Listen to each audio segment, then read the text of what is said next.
Welcome to the deep dive. This is where we try to cut through all the noise, the information overload, and really pull out the key insights from the sources you share with us. Our role, it's simple.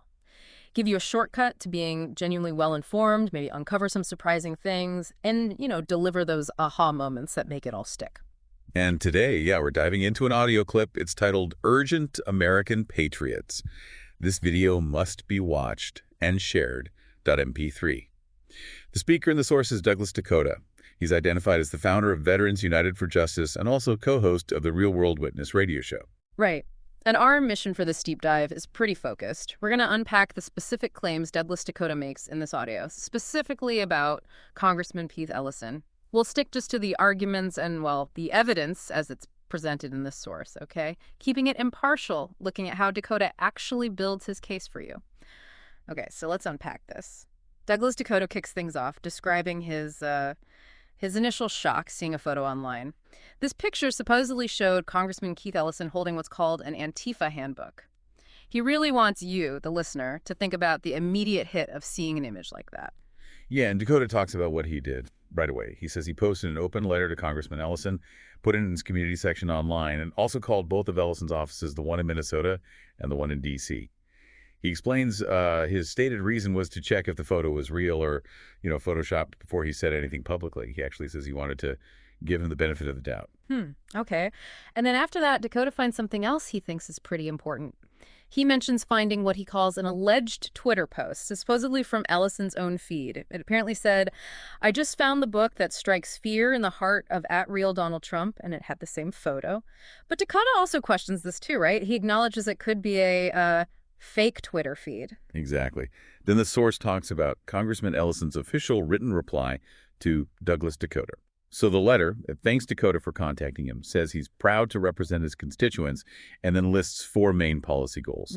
Peace, prosperity for working families, environmental sustainability, and supporting human and civil rights. It also talks kind of generally about democracy, listening to people, promoting inclusion, safe communities, through wise investments and thoughtful laws.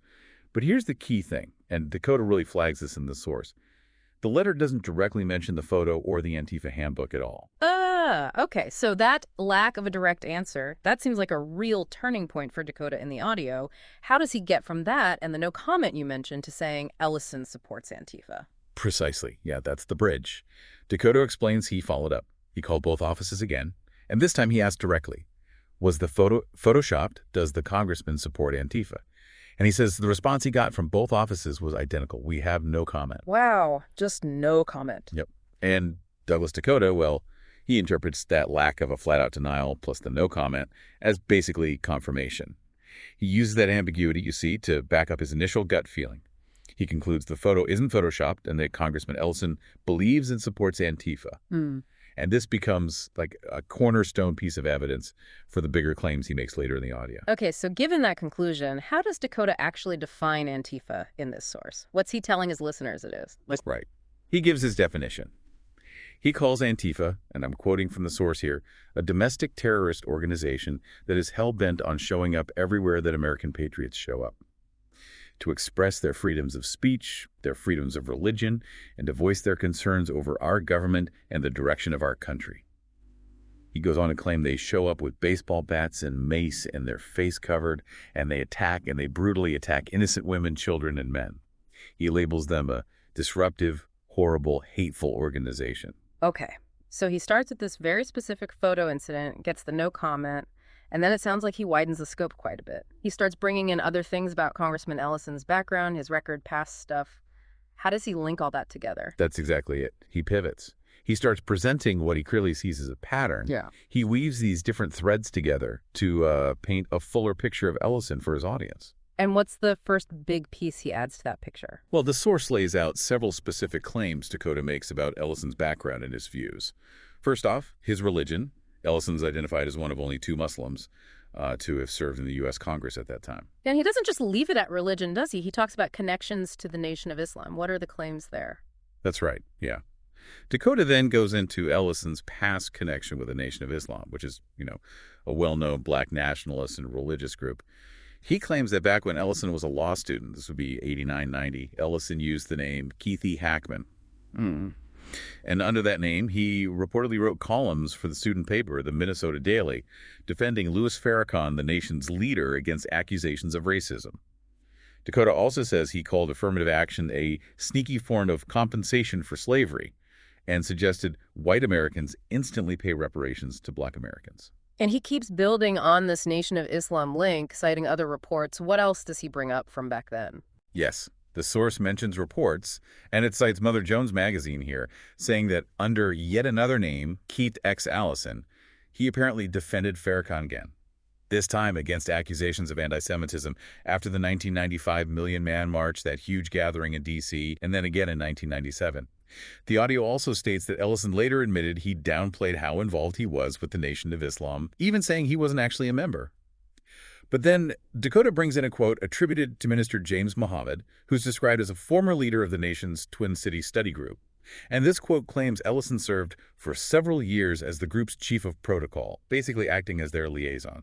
Okay, so after laying out those past associations, what other political positions does Dakota highlight about Congressman Ellison more recently? He moves on to the topic of impeaching President Trump. Dakota points out that Ellison had declared he was open to demands to start an impeachment process against President Trump.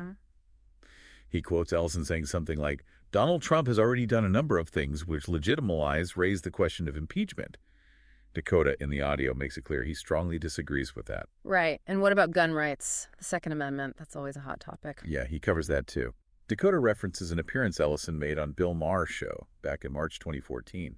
Apparently, Maher asked why the Democratic Party doesn't just come out against the Second Amendment. And Ellison reportedly replied, "It is a problem. I sure wish they would. I sure wish they would." Dakota presents this as evidence that Ellison is against your Second Amendment rights. And the last point was about Iran. What does Dakota say about Ellison's views there? Dakota flags Ellison's support for normalizing Iran-United States relations and reopening an embassy in Iran. And then Dakota describes Iran in his own terms as the people that harbor terrorists, the country that supports the country that continues to supply weapons, that kill and maim U.S. service members. So when you put it all together, these different claims, starting with the Antifa photo and the no comment, then the history with the Nation of Islam and these specific policy stances on impeachment, guns, Iran, what's the overall picture Douglas Dakota is painting for his listeners? Well, he's basically connecting the dots, right? He's taking multiple things, the Antifa claim, which for him is settled by the lack of denial, these historical links, the policy positions. And from Dakota's perspective, presented in the source, he's using all of this to build a narrative. He frames Congressman Ellison as a Muslim figure who supports Antifa, which Dakota calls a domestic terrorist group, and who also supports Iran, which Dakota calls a major global sponsor of terrorism. So what this deep dive has done is lay out those claims and the evidence presented exactly as they appear in this specific audio source, showing you how the speaker constructs his argument. Yeah, we've definitely covered a lot of ground, a whole range of claims from this one source, from that specific photo incident and the follow-up, all the way to these broader political views and past connections. And it really brings up a question for you, the listener, to think about. When you encounter information like this information that mixes someone's strong personal conviction with detailed allegations and then official responses, or maybe a lack of response, how do you figure out what's most important? How should you weigh these different kinds of elements? What really stands out to you after hearing about this particular deep dive? Something to mull over.